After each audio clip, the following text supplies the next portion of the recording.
My name is Laurel McBride.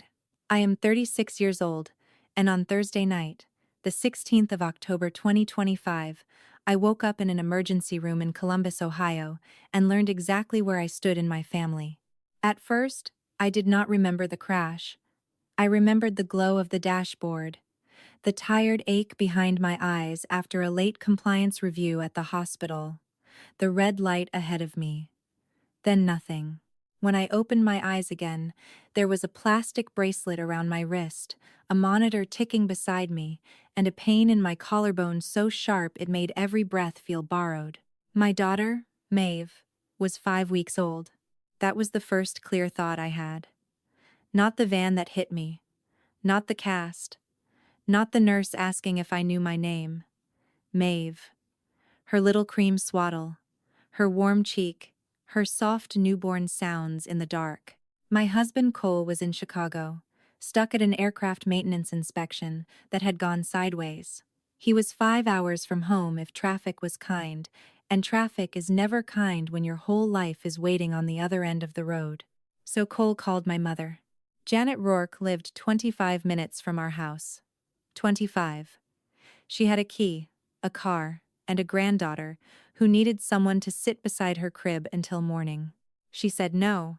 I heard her through the speaker, though Cole thought the phone was angled away from me. Behind her voice, faint but clear, came the bright electronic chime of a slot machine. Then my mother sighed and said, "Sloane never puts us in situations like this." I did not cry. I looked at the hospital bracelet on my wrist, reached for my phone with my left hand, and opened my banking app. Before listening to today's story, don't forget to subscribe to give the channel more motivation. I don't know where you're watching this video, but I guess you've had a difficult day. If you're feeling tired, type 1. If you're feeling okay, type 2. I hope this story will be with you like a quiet friend in the night. Now, let's dive into the story. What I did next did not make a sound. There was no dramatic warning, no final message to my mother, no speech typed with shaking fingers. Just a screen, glowing blue-white, above a hospital blanket, and a woman who had spent too many years believing that silence was the same thing as peace. The consequences did not arrive all at once. That is not how family systems break. They crack in small, practical places first. The first crack came before sunrise, when a charge tied to Sloane's resort card failed in Palm Springs. I would not understand why until later, when Cole showed me the screenshot, but the card was connected to a small expense account my mother kept alive with my monthly transfers. Once the money stopped, the account had nothing left to pretend with. Sloane sent my mother 11 messages before breakfast. Not asking about me. Not asking about Maeve. Asking why her family card had suddenly stopped working. The second crack came around noon, when my mother tried to move money from the account she had always treated like a pantry shelf. Something to open, take from, and close again without thanking the person who stocked it. This time, there was nothing waiting. By 3, my phone had 7 missed calls from Janet Rourke. By 4, the family group chat had begun warming up like a courtroom before the judge walks in. My mother wrote that she was heartbroken, that she did not understand why I would punish my father during a medical season, that new mothers sometimes made emotional decisions they later regretted. She did not mention the casino. She did not mention Maeve. She did not mention the word no. She called it a misunderstanding. That was when I understood the next part of her plan. She was not only trying to get the money turned back on, she was trying to get the story turned back in her favor before anyone saw the numbers. Franklin called once. My father's name appeared on the screen, and for one foolish second, I felt my chest loosen. His voice was thin when he said, "Laurel, your mother says things have gotten confused." Not wrong. Not cruel. Confused. Then I heard Janet in the background ask who he was talking to, and the line went dead. I thought that would be the worst thing that night. I was wrong. A little after midnight, the nurse came in and said an older man had been waiting downstairs for nearly an hour, insisting he was family and that I would want to see him. Then the door opened slowly, and my grandfather, Arthur Bell, stepped inside, wearing his old brown coat, his silver hair flattened by the wind, one hand wrapped around his cane. Under his other arm was a thick cream envelope, sealed and worn at the edges. He looked at me for a long moment. Then he said, "Your grandmother knew, and she left instructions." Before I could ask Arthur what he meant, the nurse stepped in to check my IV, and the room became ordinary again for a moment. Beeping monitor, rubber soles on tile, the smell of antiseptic and warmed plastic. My grandfather stood there with that envelope under his arm, but my mind was still back on the thing I had done before any of them knew the money was gone. I need to tell you that part clearly, because it matters. I had opened the banking app, yes, but before I pressed a single button, I closed it and called Monica.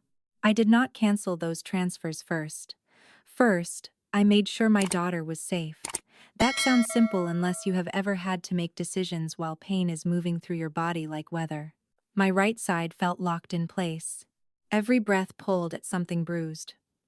The nurse had raised the bed halfway, and my phone kept sliding toward my hip because I could only use my left hand. I remember staring at Cole's name on the screen while he kept apologizing from Chicago, as if a delayed inspection and a grounded crew were things he had personally chosen just to leave me alone. "Stop," I told him. "We need care at the house." Months earlier, before Maeve was born, I had saved a number for a night nurse coordinator named Monica Velez. Back then it had felt excessive, like something anxious first-time mothers did when they were trying to control every possible disaster. I had never called. That night, I did. Monica answered on the third ring, her voice low and alert, the voice of someone used to people needing help after dark.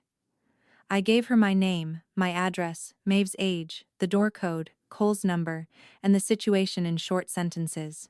I did not tell her my mother had chosen a casino. I did not tell her I had just learned how little I mattered. I told her what mattered. My baby is 5 weeks old. She is healthy. I am in the hospital. My husband is out of state.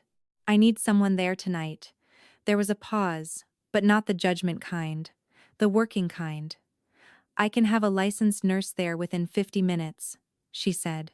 47 minutes later, my phone buzzed. A photo came through from a number I did not know. Maeve was asleep in her bassinet, wrapped in the cream swaddle with the tiny moons on it. Her mouth was open a little. One fist rested beside her cheek. I looked at that picture until my vision blurred. Only then did I open the banking app again. Because once my daughter was warm, watched, and breathing safely in her own room, there was nothing left to protect except myself. The part I had protected for years did not begin in that hospital room. It began in January of 2018. On a night so cold the windows in my apartment had white frost in the corners, and the heater kept clicking like it was tired of trying. I was 28 then, newly promoted.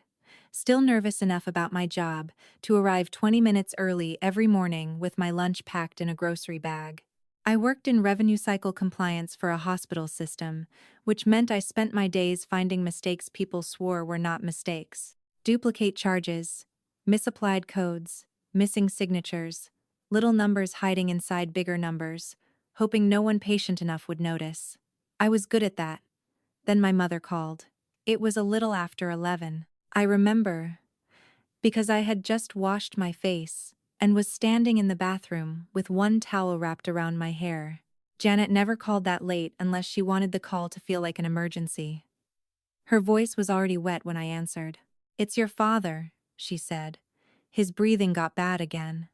Franklin had been sick enough to worry me, but not sick enough to justify what she was about to ask for.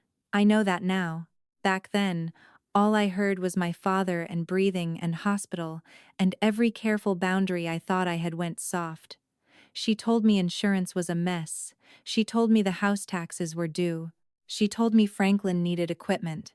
Medicare would not cover quickly enough. Then, almost as if it embarrassed her to mention it, she said Sloane had finally found a real opportunity with a staging company, and only needed help for a few months until her business stood up on its own. A few months, she said. That was the phrase. Not 9 years, not almost a third of my adult life. A few months. I sat on the closed toilet lid in my small bathroom, towel dripping onto my sweatshirt, and listened while my mother built the cage one reasonable sentence at a time. "We are not asking for charity," she said. "You know I would never do that. But you are the only one in this family steady enough to help us through this." Steady. That word landed exactly where she meant it to land. I had spent my whole life trying not to be difficult. Sloane was the one people protected. I was the one people depended on. Being steady was the closest thing to praise I usually got. So I opened my laptop. I set up the first transfer, then another, then another. And I told myself that helping was proof I belonged. The first time I truly understood what my mother had built, it was not from a bank statement. It was from my sister's face on a video call. Sloane called me the next afternoon from Palm Springs, where the light behind her looked expensive even through a phone screen. She was standing near a pool lined with white cabanas, wearing oversized sunglasses pushed up into her hair and a linen shirt that looked like it cost more than my first car payment. Behind her, a woman with a headset was adjusting a ring light beside a banner that read "Women Who Build." "Laurel," she said, without hello, without asking why my voice sounded scraped raw. "Did you freeze the family card?" I looked at the hospital ceiling for a second before I answered. There was a small brown stain near one of the tiles, shaped almost like a comma. I remember that because my brain needed somewhere to put the anger. "What card?"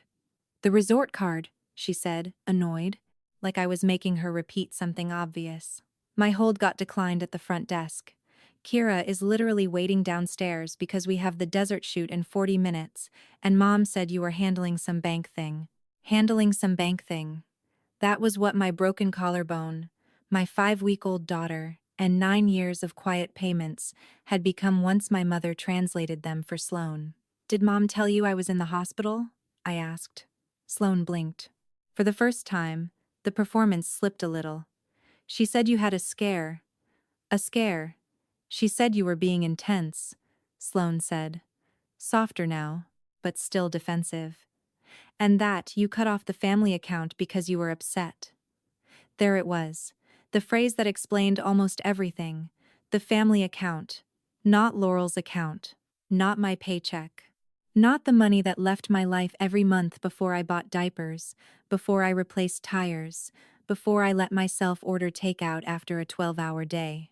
Just the family account, as if somewhere in Ohio there was a shared well with all our names carved into the stone.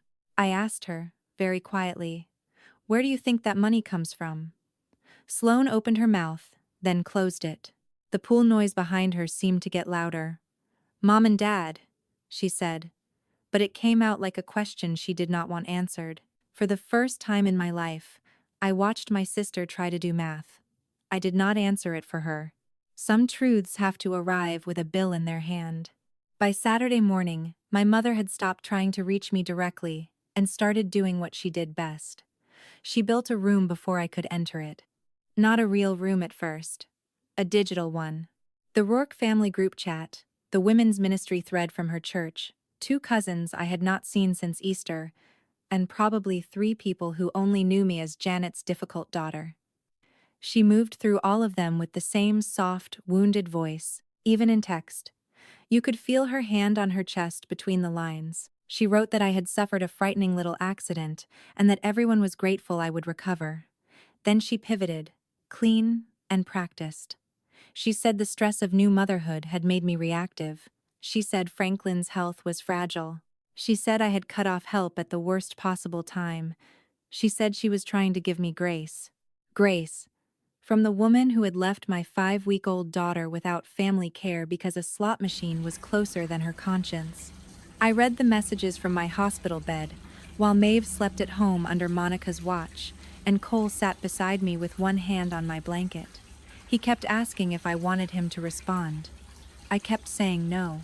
Responding was how she won. Janet knew how to turn explanations into evidence. If I wrote too much, I was unstable. If I wrote too little, I was cold. If I defended myself, I was attacking an older woman with a sick husband. Every path she offered led back to the same cage. Then Reverend Peter Long texted me. I had known him for years in the loose way you know people through your parents' church. He baptized Sloane's first failed business as entrepreneurial courage during a prayer breakfast once. He meant well, mostly. That did not make him immune to my mother. His message was polite enough to hurt. Laurel, your mother sounds very hurt. I hope there is room for reconciliation.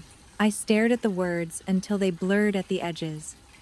Then I opened the folder on my laptop where I had begun saving screenshots, banknotes, dates, and the first rough summary of what I knew. I did not send him a paragraph. I did not tell him about the casino chime. I did not tell him about the phone call from Palm Springs. I attached one page and wrote one sentence. Before you repeat my mother's story, please read what paid for it. He did not answer. But after that, he did not text me again. Cole brought my laptop from home on Sunday morning in the same canvas bag I used for work, with my charger wrapped neatly around the brick because he knows disorder makes me itch when I am already afraid. He set it on the rolling table beside my bed, helped me sit high enough to see the screen, then placed a pillow under my right arm so I could type with my left hand without pulling at my collarbone. It took me almost an hour just to log in, download statements, and stop swearing under my breath every time my fingers hit the wrong key. Pain makes everything slower. So does the moment you realize you are about to audit your own childhood. I started with the transfers I knew by name. Parents' help, Franklin Medical, house taxes and insurance, Sloane career support, 4 clean labels, 4 respectable reasons, 4 little masks. Then I exported everything. 94 months of transactions slid into the spreadsheet in rows so small they looked harmless at first. That is how money leaves when a family trains you not to look directly at it. Not in one cinematic theft. Not in a suitcase. It leaves politely, on schedule, with labels that sound like duty. I sorted by amount, then by memo, then by receiving account, then by withdrawal location. The room around me faded until there was only the soft hum of the laptop and the numbers arranging themselves into a shape I could not unsee. $42,800 had gone where my mother said it went. Prescriptions, pulmonary visits, actual medical bills for Franklin. $18,400 had touched taxes and insurance on the house. That should have made me feel better. It did not, because the rest opened under my hands like a sinkhole. $197,000 had been pulled in cash within a few miles of a casino across the Indiana line. Small withdrawals. Careful withdrawals, the kind designed to look like groceries, gas, errands, anything but a habit. $74,000 had gone towards Sloane. Studio deposits, staging supplies, hotel holds, equipment rentals. A content retreat she had once called self-funded, in a caption with a sunrise behind her. Then I found the line that made the room go cold. Respiratory equipment, S.R. Advance $18,700. S.R. Sloane Rourke. My father's breathing had become my sister's SUV deposit. I leaned back against the pillow and let the numbers sit there. I did not need my mother to confess. The columns had already done it for her. That was when Arthur finally opened the cream envelope. Not the whole thing. Not yet. He was sitting in the vinyl chair beside my bed, his cane resting against his knee, watching the spreadsheet on my laptop with the kind of silence only old men and bookkeepers can hold. He did not look surprised. That was what unsettled me most. He looked tired, but not surprised. Your grandmother started asking questions last winter, he said. I turned toward him too fast, and pain flashed down my shoulder. Evelyn knew about this? She knew about enough. My grandmother Evelyn Bell had been small, sharp-eyed, and impossible to rush. She had worked for 31 years as a probate clerk, which meant she had seen families become strangers over houses, rings, savings bonds, and dining room sets nobody had cared about until somebody died. She believed paperwork was not cold. She said paperwork was how people told the truth after emotions finished lying. I used to think that was harsh. Now I understood it was experience. Arthur said Evelyn had noticed things before anyone else admitted them. Janet's new coat. The weekend trips she described too vaguely. The way she talked about managing, without ever saying what there was to manage. The way Sloane kept leveling up her life without leveling up her income. One evening, Arthur said. Your grandmother put her coffee down and told me. Somebody is keeping Janet afloat, and it is not Janet. He had tried to follow it then, but he was not on my accounts, and my mother knew how to make questions sound rude. So Evelyn did what Evelyn always did. She stopped asking people who had reasons to lie, and started asking paper. She pulled property records. She checked tax liens. She called an attorney she had known from the county courthouse, Gordon Hale, and had Arthur gather every deed, account statement, and insurance document connected to the family. Quietly, carefully, while the rest of us thought she was just tired from getting old. She wanted to talk to you, Arthur said, his voice roughened there. But by the time we understood how much you were carrying, she was already declining. I looked back at the spreadsheet because it was easier than looking at him. Arthur slid one page from the envelope and laid it beside my laptop. Evelyn's signature sat at the bottom, small and firm, dated the 18th of March 2025. She did not get to fix it in person, he said. So she fixed it the way she knew how, with documents, with witnesses, with a trust my mother could not touch. Janet's invitation arrived on Wednesday evening, 3 days after Arthur showed me Evelyn's signature, and 2 days after I came home with a sling, a bottle of pain medication, and instructions not to lift anything heavier than my daughter. Cole read the text first because my phone was on the kitchen counter, and I was sitting at the table watching Maeve sleep in her bassinet, trying to relearn what quiet felt like when nobody was asking me for money. My mother wrote it to the whole family thread, not to me directly. Sunday after service, we'll have brunch in the fellowship hall to welcome baby Maeve properly and clear the air as a family. Laurel, I hope you and Cole will come. It's time to stop letting misunderstandings hurt people who love each other. There it was, properly. As if my daughter's welcome depended on a public ceremony my mother could control. As if the air was dirty because I had stopped paying, not because Janet had filled it with lies. Cole looked at me over the top of the phone. We don't have to go. He said it gently, but I could hear what he meant underneath. You are hurt. You are tired. You owe them nothing. And he was right. I did not have to go. But I also knew what that brunch was. It was not food. It was not family. It was a stage. My mother wanted witnesses, coffee, church ladies, cousins, Reverend Peter standing close enough to look solemn, and Sloane polished up in something cream-colored and expensive. She wanted me weakened by pain, softened by the baby, cornered by the word reconciliation. She wanted me to apologize in public for stopping a private theft. So I decided to give her the audience, just not the apology. On Saturday night, I sat at our kitchen table with the laptop open and Maeve asleep nearby, her small breaths rising and falling under the moon-patterned blanket. Cole stood behind me with one hand on the back of my chair, not touching my shoulder, because even love has to learn where the bruises are. I printed one page. Not every statement. Not every transfer. Not the thousands of tiny details my mother could bury under emotion. One page. 12 clean lines. 94 months. $352,500. Then Arthur called.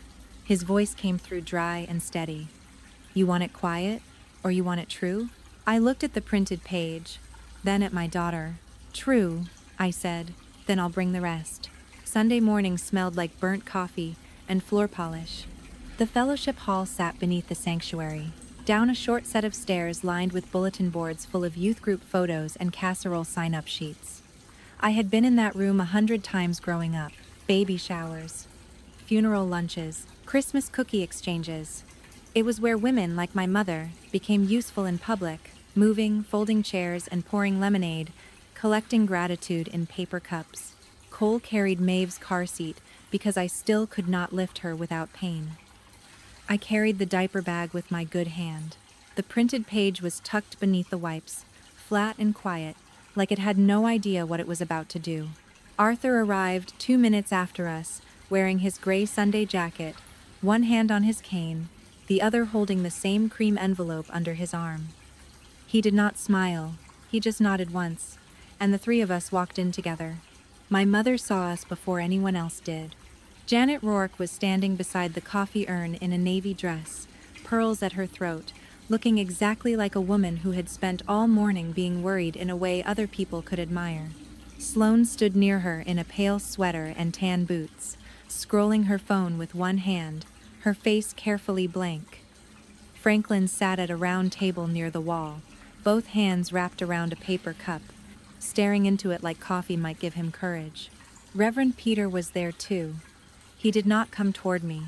He only looked from my sling to Maeve's car seat, then down at his shoes. That told me he had read the page.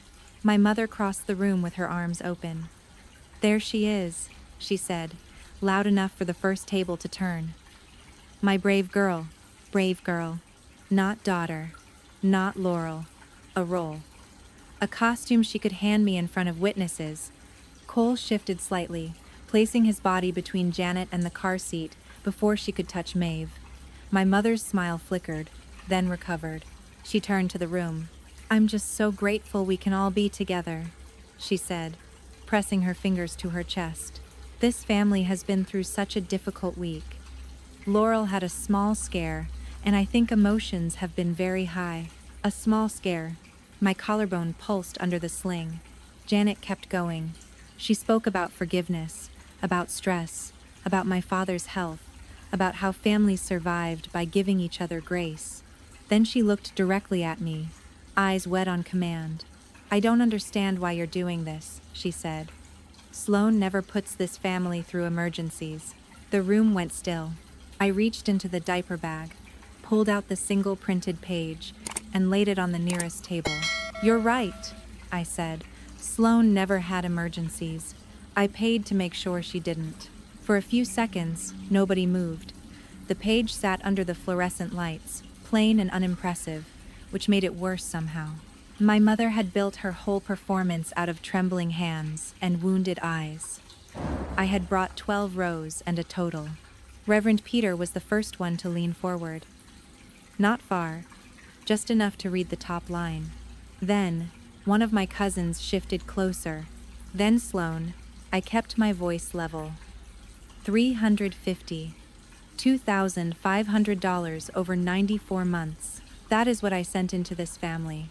Because Mom said Dad needed medical help, the house needed saving, and Sloane needed temporary support. My mother laughed once. A short, sharp sound. "Laurel, this is not the place. It became the place when you invited everyone here to discuss my character." That quieted her. I pointed to the first section. $42,800 went to actual medical costs. $18,400 went to taxes and insurance. The rest did not go where she said it went. Sloane reached for the paper, her fingers hesitant now. I watched her eyes move across the page, watched the color leave her face when she found the lines with her initials. Studio deposits, hotel holds, equipment rentals, the advance hidden under respiratory equipment.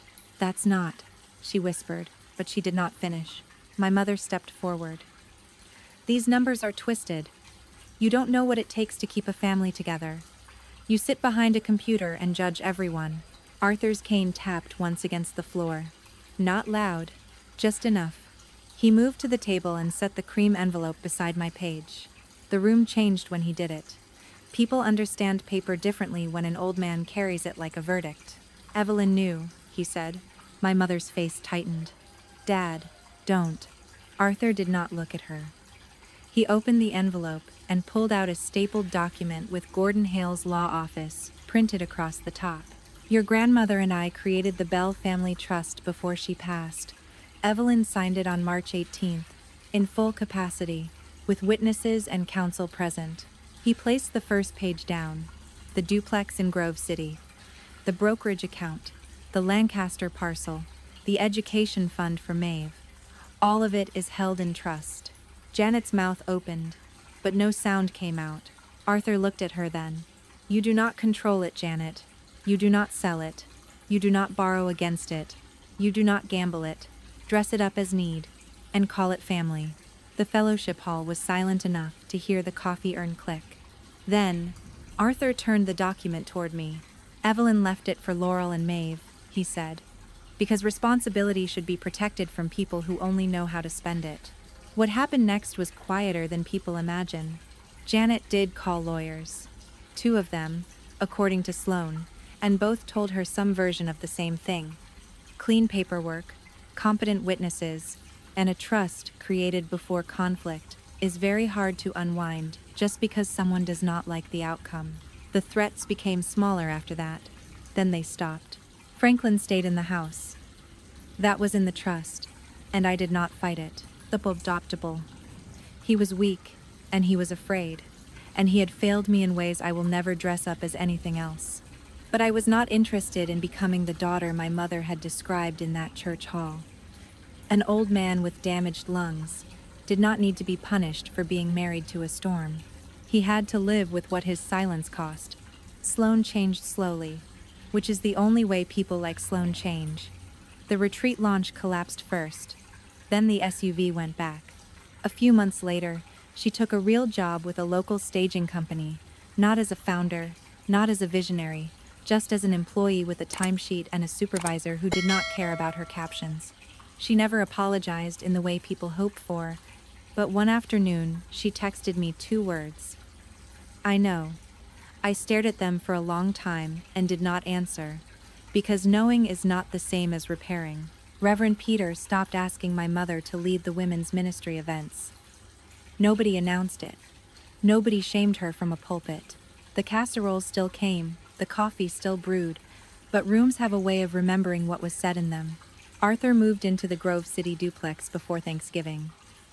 Every Sunday, he came to our house with a paper bag of apples or a loaf of bread he claimed was too much for one man. He would sit in the rocking chair by the window and hold Maeve like she was a document entrusted to him personally.